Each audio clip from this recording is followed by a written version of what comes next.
ప్రభునందు ప్రియమైన వాళ్ళారా, ప్రభువైన యేసుక్రీస్తు నామములో మీ అందరికీ శుభాభివందనములు. ఈ ఉదయకాలమున కలువరి కృపాసనం ఎదుగు మిమ్మల్ని ఆహ్వానించుచున్నాను. సంఖ్యాకాండము 15వ అధ్యాయము 15వ వచనములో, సంగమునకు అనగా మీకును మీలో నివసించు పరదేశికిని కట్టడ, యెహోవా సన్నిధిని మీరున్నట్లే పరదేశి ఉండెను.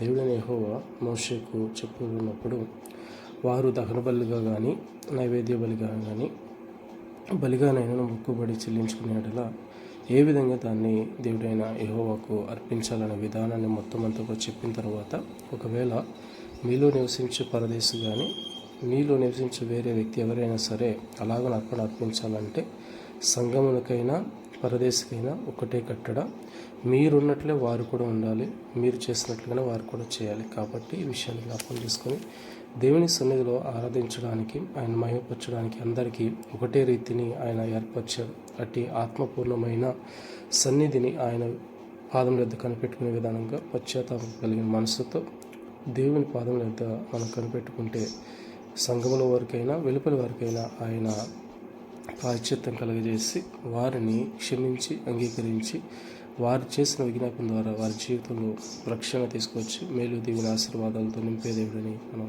జ్ఞాపకం చేసుకుందాం. ఆమేన్.